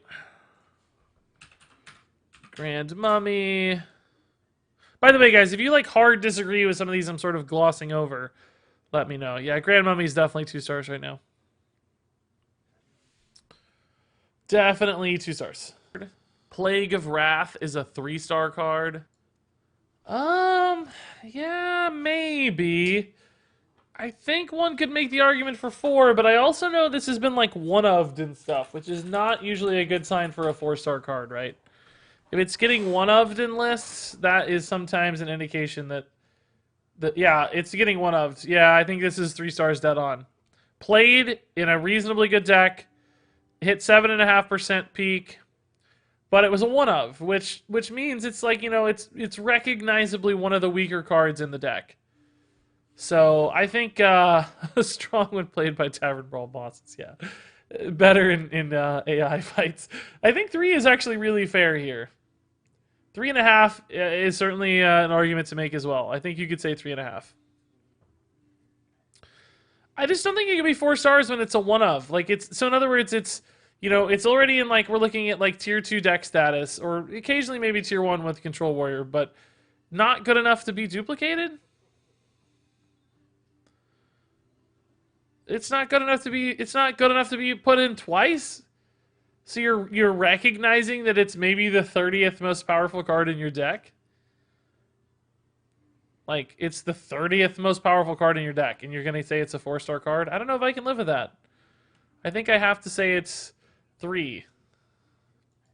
Generous. This is the best re-review I've ever seen. I appreciate that. I don't know what's making it good, but thank you. On the alternative, Neptunian Pig says, that rating makes me angry. I'm sorry. Is a 1-star card. Yeah, that's exactly right. Really, really punishing card. Terrible. All right, folks. Terrible card. Okay. Just join. How long has this been live? Lots of new cards. About 2.5 hours. I'm speeding up a little bit here because I am running out of time. Dark Pharaoh Takan is a 4. So please call it out if you think I skimmed over something. Star card.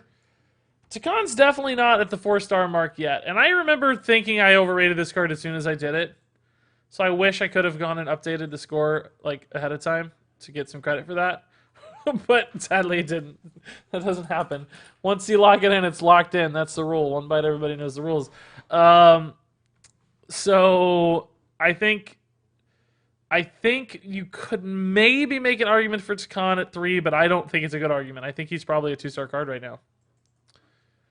He is currently in almost 1% of decks and peaked at 2.3, which is like maybe 2.5 territory. Let's say 2.5. Because he is a pretty powerful card in the deck when he hits. It's just not popular. Let's say 2.5.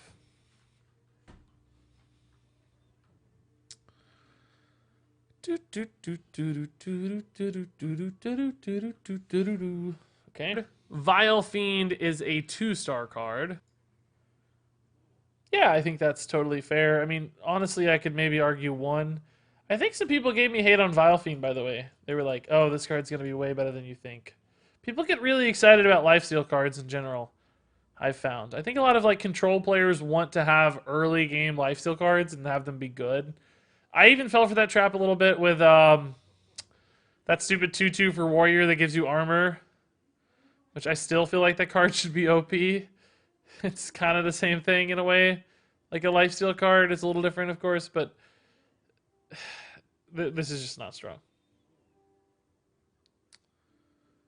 Vile Fiend, that's what they defend? Well, I don't know. I think they did, yeah. There were people who wanted it to be really good. I don't know. I just remember that. Maybe I'm exaggerating it, but that's how it felt to me. Desert Spear is a 3-star card. Yeah, man. I remember when we discussed Desert Spear so much, right? Because this is my card reveal card. I revealed this one, and we had so much discussion about this card. Vicious Scraphound, yes, thank you. I still think this card was maybe one of the hardest cards to assess ever. Like, is it Muster for Battle? No. Is it better? Sort of. Is it worse? Yeah. It's both, depending on the situation.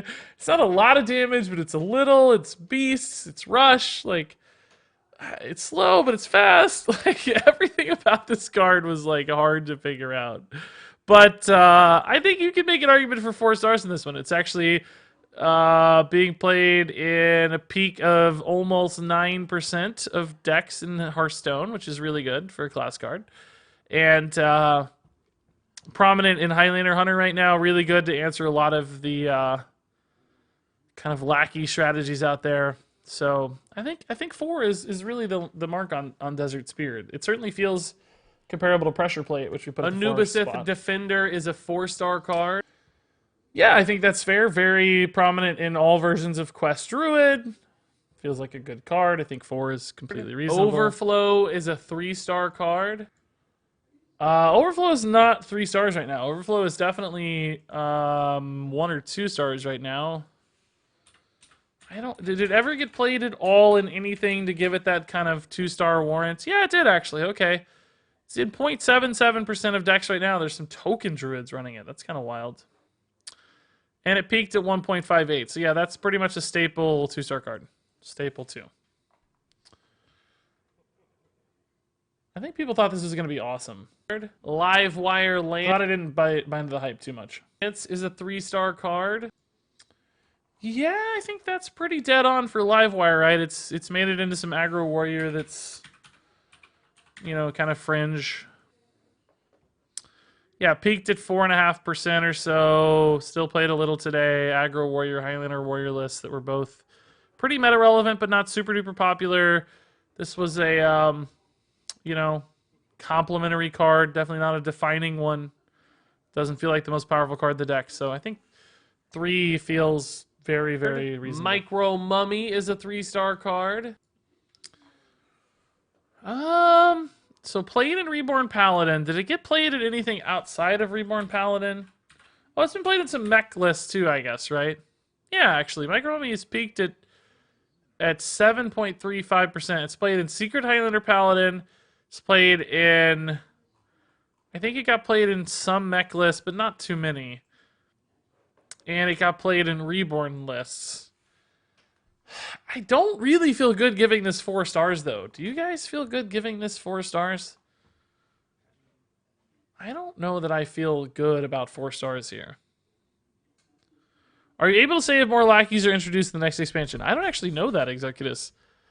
I don't know that. I think they had teased they were planning to, but I did not see a lackey. That's not to say that there wasn't one possible. I just didn't get shown one. So I don't know. 3.5 feels good to me too. Everybody's saying not 4. Okay, 3.5 feels good to me. Sunstruck Henchman is a 1-star card. Yes, very bad.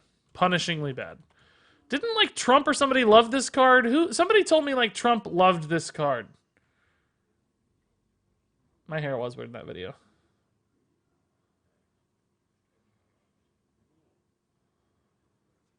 Somebody told me that like was it Trump that loved this card? Good in Arena, not good here. Not good in Standard. Terrible. Arena is not relevant here. It's not part of our metric. Hey, folks. All right. Reviews. My hair is weird there, too. My God. Mortuary Machine is a 4-star card. Oh, my God. Oh, I really took the bait on this one, huh? I still want to like this card. I'm gonna talk. So it's not a 4-star card, obviously. Let's get that out of the way. It's very clearly. I don't know if I'd say 1-star. I actually saw this pop into a list one time. This had like a weirdly high. For like a week, it had like some hunter was playing it, like some mech hunter list was running it. So I think it is actually 2 stars. But here's the deal. I still think this card has a chance as soon as Ziliax rotates. I think Ziliax single-handedly holds this card back. Because right now, if you play Mortuary Machine on 5 and your opponent follows up with a reborn Ziliax, that's like the worst thing in the world for an aggro deck. But when you lose Rotten Apple Bomb and you lose Ziliax, this card becomes pretty insane, I think. Now, you might say, well, what about Kartut Defender? Well, Kartut Defender already has Reborn, so this doesn't change the turn 6 follow-up of Kartut Defender. So, will this ever be a 4-star card? No, I don't think so. But I still think this card has that Bittertide Hydra, Fel Reaver playability. I think this can get there. It's just that Ziliax single-handedly held it back. We tested this card a lot. Every time Ziliax came down, I was like, oh my god, GG, forget it. So, keep an eye on this one. Currently 2 stars. Maybe 1.5. Conjured Mirage. But hey, folks, lots of new cards. Whoa. Great. What happened? Whoa. All right, guys, tons of new morning to be like, man, this card Keep could be an eye good. on It's it. just so many stats. It's gonna do so much. Wait, what? Didn't we just... I went the wrong way, I guess. Hold up. Sorry. Hey, Keep a an eye nice on that defensive. sucker. What is going on here? Reviews. Mortuary Machine is a 4-star card. Conjured Mirage is a 4-star card. Really? What happened to this review? No, Conjure Mirage doesn't get played at all. I still think this card's intriguing, to be honest. I saw it pop into a... No, maybe not. Maybe I saw it off at Lysiana somewhere. Yeah. This is still 1 star. There's not been any evidence that this is good. I think 1 star.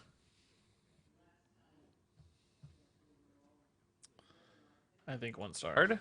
Shadow of Death is a 3-star card. Not currently. 2-star card again. Not currently a 3-star card. Totally fine, but not really there. Pharaoh Cat is a 4-star card. Yes, perfect. Dead on 4 is perfect. Yeah, a great example of a 4-star card. Very good in its class. Not deck defining. Super good. Bone Wraith is a 2-star card. This review was really south. Oh, I really didn't think Bone Wraith was going to get there, though. I just didn't think the Reborn would matter when so many lackeys are out there. When it all fell apart on part 19. No, I think 4 is the mark for Bone Wraith. It's been really, really widely played. I don't think it's 3. It's been in a ton of decks, guys. It's in Quest Hunter. It's in Reborn Paladin. It's in a ton of random stuff. It's got to be 4. It's been played across the meta way too much. What are its stats? Let's see. I don't want to just assume. Yeah, it peaked at 12%. It's I mean, which for a neutral card isn't as good, but it's been in Highlander Mage, Res Priest, Quest Hunter, Death Rattle Rogue, of course, Reborn Paladin. I think you got to give it 4. You got to give it 4 for its Plague of just Flames is a 3-star card. Right now, yes, actually, I think that's right. I think some of you will try to tell me it's a 4-star card, but I don't think we've seen any evidence of that just because Warlock hasn't really gotten there yet. Peaked at 3.5%. Averaging definitely like 1.5 to 2%. It's been played in some Mechthune decks. Occasionally a Zoo deck pop in, is off lately. But I don't think this is 2-star because it has been in the Warlock decks that have existed. It's being played just at a low tier. It's being played at a low tier. So I think 3 feels very, very good for me here. Embalming Ritual is a 3-star card. Not yet. I still think this is a pretty sweet card to keep an eye on, but this is another one that feels like a 2-star card. Let's double check the stats to make sure this popped into anything at all. I don't think this is a 1-star card in my mind, but yeah, okay, so peaked at around 1%. That's 2-star territory for sure. Feels fine. 2 for sure, not 3. 2 is where we're at. Tomb Warden is a 4-star card. Yeah, in Warrior, this is played across all the control versions. Not played in aggro, of course, but just right there with Armageddillo. Feels great with mech stuff. Feels very, very solid. See you, Trimidius, man. Have a good one. How are High Priest Amet and Bone Wraith both 4-star cards? They're not. We gave Amet 5 stars. We said Amet was a 5-star card. Did you zone out or what? He started at 4 stars. But we said he's a clear 5-star card because he defines... I said there's an argument for 4.5, but he's not the same tier. And, I mean, I hate to be a bearer of bad news, but Bone Wraith gets played way more than Amet. Right? Amet's in 4% of decks and peaked at 9.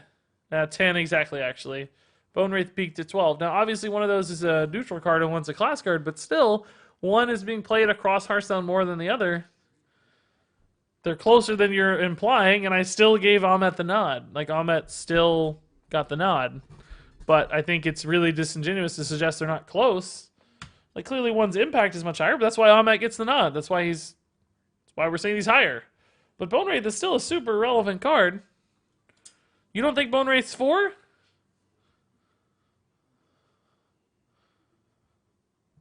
We gave Ahmet 5, right? We all said, yeah, he's a 5. I'm not losing my mind, am I? We said 5? Can somebody review the tape? Am I going crazy?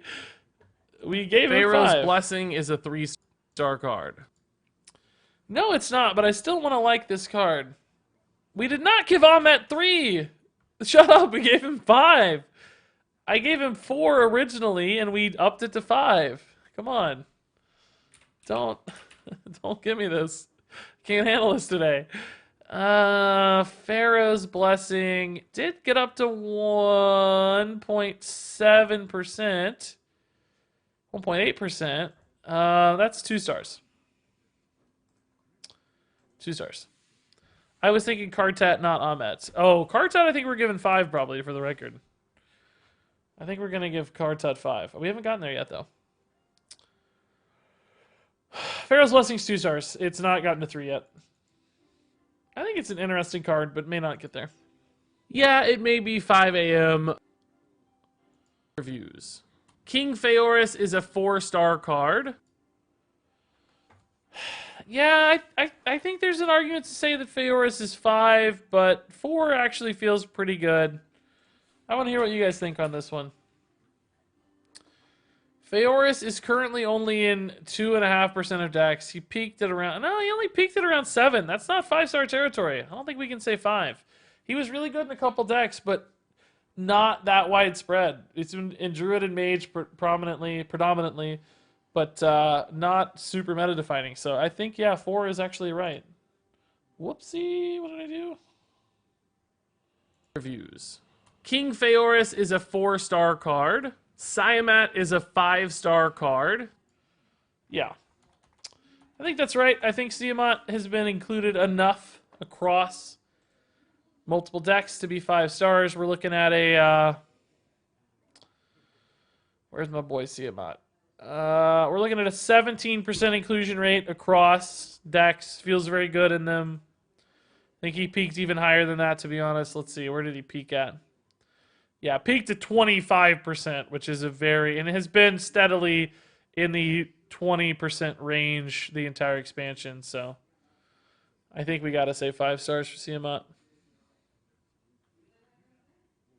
Siamat? No, I actually asked Mike today how to say it, and he told us Siamat. I mean, if the lead designer of the card is going to say it away, I'm going to say it the way he says it. I guess. I don't know. We said it. Maybe you're making fun of the way I said it in this video. I said Siamat in this video because that's what was instinctually good to me, but Mike today told us Siamat. Siamat. So anyway, 5 stars. Not quite as good as the New Ziliax, but very Golem good. is a 2-star card. Yeah, I mean, is this 1 star at all? Like, has this been tossed into anything at all? Just randomly thrown into, like, Reborn Paladin, for instance, to get it up to maybe that 2-star status? Peaked at 0.27. I mean, not really. No, peaked at 0.4.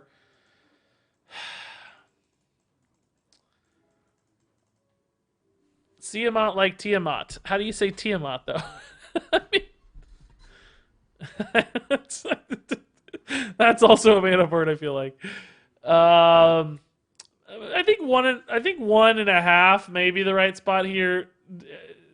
1 is fine, 2 is fine. I'm kind of okay with all of this, to be honest. I'd say 1.5 to be the official. Kartut Defender is a 3-star card. No, he's 5 stars. He's in 27% of decks right now. It's insane. N'Zoth obviously bumped this. It was already pretty good, right? Already pretty good, and then N'Zoth just skyrocketed him to another level. So already he was in like 10 and had peaked at 15% even prior to N'Zoth, and now with N'Zoth up to 31%. So it's gotta be 5 stars. That's just way too high of an inclusion rate to not be 5 stars.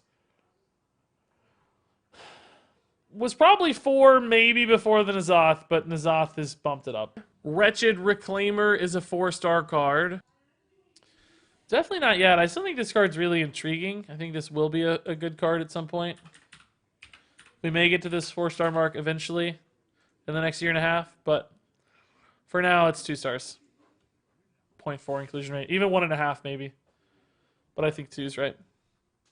Saket Mercenary is a 2-star card. I have seen Saket tossed into a deck here with like with Hook Tusk. Now, is that enough to get it to the 3-star mark? I don't know. I just don't know. Why isn't she... Oh, this card got changed. The name got changed. Saket Sapper. I was like, why can't I find this right now? Oh, man, she only peaked at 0.78% though. Currently in 0.38. I don't think that's evidence for 3 stars. I think 2 is dead on. Flame Ward is a 4-star card. Yes, I think that's right. I mean, arguably Flame Ward could be lower, weirdly. It doesn't feel like it should be, but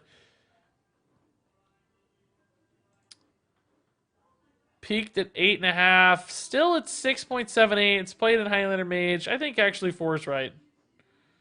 It's played in both iterations of Mages, pre and post nerf. Never fell below 3%. I think 4 actually feels pretty good here. I think 3.5 is a fine argument to make too. And there you go. I would argue 3.5 is fair. 2 reviews. Bizarre Burglary is a 4-star card. I don't know. I don't think it is. Like, there are definitely some good Bizarre Burglary decks out there that only exist because of Bizarre Burglary. It's peaked at 6%. That actually sounds like a 4-star card a little bit. It's peaked at 6%, 5.92, still at 3%. Now, that wouldn't be a 4-star card, obviously, for a random card in a deck, you know? If Saket Sapper was at 3%, we'd say, oh, that's a 3-star card. But this is a defining card at that percent, right? Like, it's the reason that 6% exists. It's the go-to card of that 6% as opposed to kind of a marginal chunk of that 6%.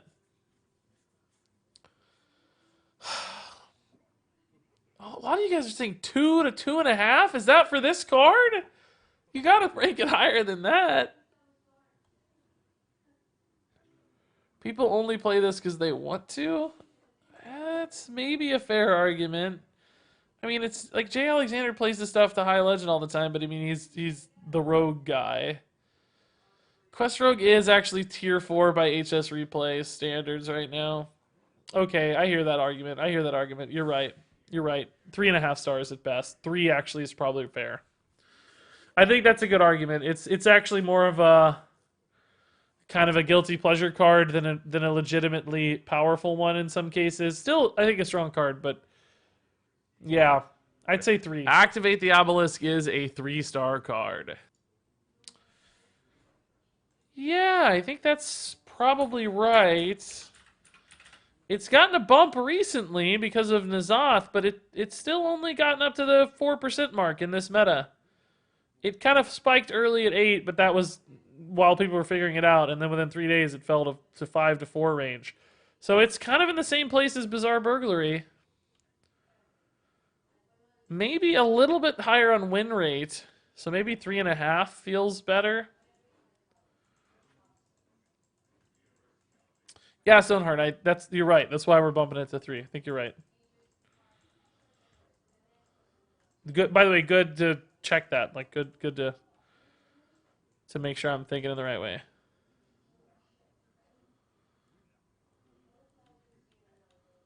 I think 3 again is actually fair. 3.5 is logical on this one, because actually no. Quest Res Priest is much worse than standard Res Priest. Quest Res Priest is barely above 50%, so I think 3 is actually right. I think 3 is the mark on this one. There you go so far. Okay, so this last one's gonna be All right, wonky. folks. I don't have any star ratings on this. I don't think. Oh goodness. And it's a lot of cards. So we got to move real quick. So I recorded this at the airport. I was flying to Blizzard for the pre-release stream. Starting off with Penance, a new priest card. Lifesteal, deal 3 damage to a minion. This is amazing. I don't Super have star swingy ratings. card. Good early game removal. It can also buy you some life. So Aggro Nightmare also has utility in the late game. This looks incredible. I will go ahead and say 4 stars. Okay, this is gonna take way too long to do. I think No Sam might have already recorded these in a spreadsheet. So let me just pull up the spreadsheet real fast on these and see if we can't move through them faster. Because I gotta end my stream here shortly. I'm already late technically. Let me grab a spreadsheet and see if that helps. But I don't know which cards are left is the problem. Shoot. Is there an alphabetical order? Ah, crap. I don't know which cards are left.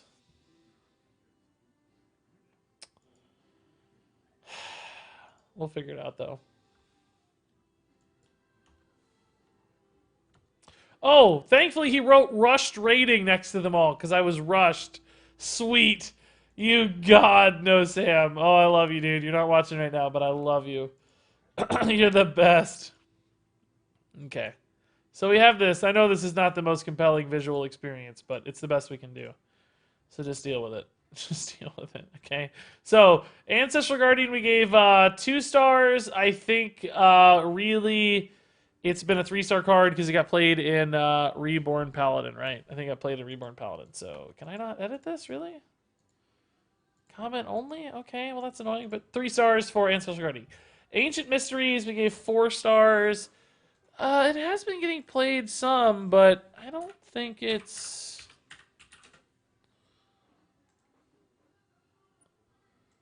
enough to warrant a 4-star rating for sure. 3.62, 5.37 peaks. I'd say 3 stars again for Ancient Mysteries. 3 stars feels fine. Armored Goon, we gave 2 stars. I think that's totally reasonable. 2 stars is completely fine for that one. It got tossed into a couple like hack the system decks and stuff, so it's not a 1-star. Beaming Sidekick, I gave 2. Definitely way stronger. 4 stars for Beaming Sidekick. Being played in Combo Priest, and it popped into some Zoo decks as well, so definitely earns the 4-star mark, I think. Not 5-star, but definitely 2-star. Blatant Decoy, 2 stars is fine. There were some decks that tested this, but it's never gotten any real meta relevance. Body Wrapper at 2 stars. I don't even remember what Body Wrapper is. Oh yeah, that 4/4, yeah. 2 stars is totally fine again. Maybe arguably 1 star, but I think it's the kind of card that has been experimented with enough to suggest a 2-star rating. Yeah, it got up to like 0.5% mark, which is close to where 2 stars should be. Bug Collector, 2 stars. Yeah, that feels right. It's been tossed into some like token decks and hunter decks and stuff, I think, but never been super relevant. Candle Taker at 3 is perfect for Reborn Paladin, getting it to 3. That feels pretty good. Clever Disguise, I think for the same reason that we can't give Bizarre Burglary a great score, Clever Disguise can't have a great score either. Although it's peaked at like 6.5%, I think it's still more like a 3-star card because the deck hasn't been super powerful. Crystal Merchant at 4 is perfect. Yeah, exactly what we'd expect. It's played in all the Quest Druid varieties. That's really cool. Desert Hare at 2, I mean, God, it's such an instinctually solid. Pyrovok 5-star card Terminator. Yes, 100 absolutely, bonus Pyro. 10. Thanks for the bits, man. Thanks for the bits, man. So, Desert Hare, I mean, everybody in the world thought this is a 2-star card, right? But it has actually turned into a 4-star card because of the return of Evolve. Which you might say, oh, Regis, that's not being fair to yourself. You couldn't have known Evolve was coming back. It doesn't matter because that's not how my reviews work. Like, my reviews are talking about the kind of merits of a card and its ability to do something that you wouldn't expect, or spike, or find a synergy, and this certainly has that. So it is weirdly a 4-star card right now, which is just insane. Dune Sculptor. I honestly don't even know what card Dune Sculptor is right now. What what card is Dune Sculptor? What is that? What is that mage card? Yes, 2 stars is fine. Doesn't get played. Dwarven Archaeologist 2 stars is totally good. Doesn't get played a lot, but both of those have been tested a little and kind of pop in.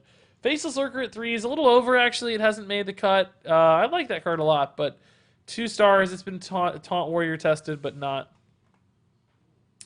good. Not good. So it's gotta be 2. Garden Gnome at 3. I think didn't Trump like give this card 5 stars or something? I know he rated it really well. I don't know if it's 5, but I know he liked it a lot. Garden Gnome, I don't think there's any evidence for 3 at all. I think 2 is the right spot. It hit over 1%, which is not a 3-star mark, but certainly feels fine for 2 stars. So 2 stars for the Garden Gnome. Golden Scarab at 2 is exactly right so far. Yeah, we haven't seen any evidence that Golden Scarab is a powerful card, but it's been tossed in and stuff. Trump gave Ahmed a 2. Yikes. History Buff. 2. History Buff is actually probably a 3-star card. Let's check the stats on it, but it's been tossed into a lot of random stuff lately. No, based on the stats, maybe not. My instincts wanted it to be better. It got up to 2.6%. It's been in like Highlander Paladin, Tempo Rogue. I'd say maybe 2.5 for the History Buff. I don't actually think it gets to 3. 2.5. Holy Ripple at 4. That has not been the case so far. Holy Ripple is definitely at the 2-star mark right now. It doesn't even get played in like the slower pre-stacks. It's here 1 second on the stats. It's just replays like loading really slow, or my internet just died. One of the two. Yeah, Holy Ripple peaked. It actually got up to almost 4% early in the expansion. But still, man, that's really close to... It's really close to 3 stars. Did Mrs. Kilbin just say something to me? I feel like I just heard her talk. Did she say something, guys? I don't know. But anyway, Holy Ripple, not 4 stars for sure. I'd say 2.5 on Holy Ripple. Hyena Alpha, 5 stars, no. 4 stars, yes. It's been very powerful in Secret Hunter, but has not hit that 5-star mark. It's not like a game-winning play. But very, very good play, you know. Not as powerful as maybe like Hunter Spellstone pre-nerf, which might have been like close to 5 stars. But 4 stars feels very, very good for it. Injured Tolvir at 3. No, Tolvir's hit 4 again because of Combo Priest being so dominant. Much like Neverset, Ritualist, I think Tolvir's got to be at the 4 spot. 3 is just not quite good enough. Cobalt Sand Trooper at 2. That's fine. I have actually seen it tossed into some weird decks. We actually played against it tonight, maybe? No, maybe that came off a Lackey. I don't know. But it's enough to be at 2, but not enough to be at 1. Living Monument at 1 is totally fine. Nobody has tested this deck in a real... I guess it maybe popped into like a... let's check the percentage, because it may have popped into like a big warrior at some point. Man, HS Replay is really laggy right now. What's the deal? Why is HS Replay so laggy? By the way, apparently I need to do more rushed ratings at the airport, because my instincts have been killer on these. Like, we're like 80% dead on these so far, by the way. Monument. Oh, yeah. It's low. Oh, yeah. Yeah, HS Replay got super slow all of a sudden. I don't know what happened here. It was wicked fast a moment ago, and then it's just died. Miss Kilbin's like killing the internet to get me done sooner. Yeah, it never even got to 0.5% or anything. I think Living Monument's a clear 1. It's just too slow. Mischief Maker at 2. That might actually be a little high. Mischief Maker, I don't think has ever seen any evidence of play. This may be a more distinct 1. Oh, I don't know. It's in the sparse data. Oh, yeah, it's a 1 for sure. Mischief Maker's a 1. No testing at all. Really bad. Mogu Flesh Shaper at 3. Unfortunately, no. It's an easy 4. Arguably even a 5. I don't know, man. Would Evolve Shaman and even Quest Shaman be as good without Mogu Flesh Shaper? Maybe. I think they could still exist. At the very least, Quest Shaman could. So probably 4 for Mogu Flesh Shaper. Probably 4. It's so strong, though. I feel like it's better than Restless Mummy, right? And we gave Restless Mummy 4.5. It feels like it may be that dominant. Let's look at the played rate for it.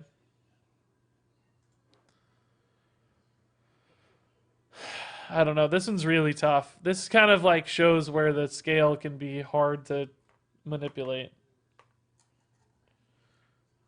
Oh my god, HS Replay has completely crapped the bed. Are you guys having slow loads on HS Replay when you go? Or is it just me? My god. If this had been like this the rest of the night, I wouldn't have been able to... Oh, weird. Maybe I was on Wi-Fi accidentally. Maybe that made a difference. No, it didn't. It didn't make a difference. A lot of you guys are saying definitely 5 on the Mogu. Oh my god, I can't look at stats because HS Replay is crapped. Man, it was so good. All right, I'm gonna come back to this one because I can't look at stats right now. It's insane. Naga Sandwich actually at 3. I think it's very close. It was being played in some of those big spell mages and Highlander mages and stuff. I am losing my mind that HS Replay is not working. I hate when stuff doesn't work. When technology or internet doesn't work, it's the one thing that really gets me frustrated. Scissors looking at the Ethernet cable. It's the one thing that gets me really frustrated in life. Bonus 10. Okay, somebody else said it's slow for them too. I mean, I hate to be a jerk because it's been working great all night, like super fast normally. So I know this is a fluke, but there's nothing in life that makes me more frustrated than internet not working or being slow. That's always such a pain for me. Such a pain for me. So I think probably Naga Sandwich is 2.5 stars. I don't want to say it's 3 without looking at the data, but I'm running out of time. I gotta push through. So I'm gonna lock in 4.5 for Mogu Flesh Shaper. I'm gonna lock in 2.5 for Sandwich. Never Set Thrasher is not quite at 4 yet, unfortunately, because of Zoo. We're gonna say 3.5, like we did with all the other kind of really good Zoo cards. Surger is a great example of a 4-star card, maybe even 4.5, but I think there's a lot of good Druid cards in that deck, and it's not super dependent on this one or anything, so 4 is fine. Octosari at 3 is actually pretty good. It's been played in some decks, kind of, semi-competitively. I think that's actually dead on, yeah. It's like that top-end aggro card sometimes. We thought it was a meme, but it's sort of good. Penance at 4 is too high. That should be 3 stars. It is being played in the defensive priest decks, control priest stuff. Phalanx Commander at 1 is not exactly right, because even we have made that card popular enough to make it a 2-star card. like alone to start community. So I'd say 2 is probably the mark on Phalanx. Pit Crocolisk at 2 is totally fine. I'd say 1.5 to be 100% honest. Quicksand Elemental 2 is perfect. Ramekin Wild Tamer. I don't even know what that card is. Is that the hunter card that yeah, okay. Copies a beast. Yeah, we played this a little bit in King Crush stuff, but not really. HS Replay is terrible again. And yes, Pyro, I'm sure Mrs. Kilbin's stressed that I'm late, but we're almost done, so she'll be all right. I think 2 on Wild Tamers is reasonable. Waterbearer at 4 is a little high, arguably. I think 3.5 is the right spot on Waterbearer. Sandstorm at 4 is perfect. It's a big part of Quest Shaman. Serpent Egg at 3 is... Serpent Egg at 3 is probably pretty close. This has been tossed into some decks. It's been in Zoo decks. It only peaked at 2.3%, and it's really only been Zoo and 1 token Druid. So I'd say 2.5 for the Serpent Egg is better. Sinister Deal at 4 feels a little high. It has been in a variety of Warlock decks, but they just haven't quite gotten there on the tier yet. So we'll say 3.5 for Sinister Deal. Spitting Camel at 2 is arguably high. I think 1.5 is better on the Spitting Camel. Subdue at 3. This has been played in Holy Wrath Paladin. I don't know the numbers exactly, so let's take a look at that. I would want this card to maybe get over like 3% to really put it to that clear 3-star mark at some point in its lifespan. HS Replay seems to be loading a little bit faster. Yeah, I got up to 5%, so 3-star actually feels really, really good for that one. Okay. Swarm of Locusts at 3 is solid. It's been played in Quest Hunter, a Fringe deck, and a card in that deck that's not super powerful. Temple Berserker at 3 feels really good too. Another one of those cards that played in like some aggro warriors and certainly Reborn Paladin, but hasn't gotten a lot of big meta relevance, right? And it looks like it's in that kind of 3 to 5% range, which is actually got up to 9% at one point. Maybe we got to go 3.5 on the Temple Berserker. Yeah, I think we got to go 3.5. Totemic Surge at 2. Weirdly enough, that card has been played a little bit, so I think 2 is right. It's been tested some. Unseal the Vault at 2 is a little low. I think we got to go at least 3 on Unseal the Vault. It's been a fringe meta deck that's like, you know, tier 2 at best, mid to low tier 2. So, but it's also defining for the deck. So 3.5 actually for Unseal the Vault, I think lines up really well. Vicina at 4. Yeah, Vicina's being played a lot in Evolved Shaman right now. I don't know if she's quite 4 stars in my mind yet. I think she's probably 3.5 again. I think Vicina's probably 3.5. Yeah, there's a lot of cards, yeah. We went too slow early. It's my fault. Vicina feels right at 3.5, although I'll never know because HS Replay is loading so slow. It's the worst timing, man. Like, rarely do I ever use HS Replay for hours on end, and I don't know if this is a normal scenario. I don't think it is, but it's bad timing. Man, Vicina's in 4.5% of decks right now, actually. Over 5, in fact, lately. Because of Evolved Shaman's rise to prominence. Gosh, she actually feels really close to 4 to me. I think 3.5 is the exact amount, but 4 feels really close. Like, really, really close. Well, Pyrrhus Scoundrel at 2, I think, is wrong. Volpyra is not really being played as much right now, but she was being played a lot. I think Volpyra actually hit 4-star status at one point. We're going to check real quick. She's currently only in 3% of decks, but she peaked at 16. Definite 4-star status in those prior metas for sure. Wasteland Scorpid. What is Wasteland Scorpid? Oh, that's at 3/9 poisonous. 1 star, 100%. Yeah. Worthy Expedition. 4 stars, yes. It's being played a lot in Quest Druid. Maybe on the low end of 4 stars. I don't think this card's fundamental to Quest Druid. But I think 4 stars is fair. It is quite good in the list and is played across varieties of the list. And will probably even be played beyond that later too. And then Zephyrus, of course, 5 stars. One of the best cards ever made. Easy 5 stars. 6 if we could. So Zephyrus is dead on. So guys, I thought we did pretty bad this review, but I think we sort of did well. I kind of think we did pretty well. I would like to hear your perceptions of that as well. Was my face gone the whole time I did that, by the way? Maybe it was. I don't know. It's fine. We were in a hurry. We were just looking at a spreadsheet for the last 20 minutes, so no surprise viewership dropped. I don't think we missed more than like 5 cards by a ton, right? Where we were off like 2 or 3 stars.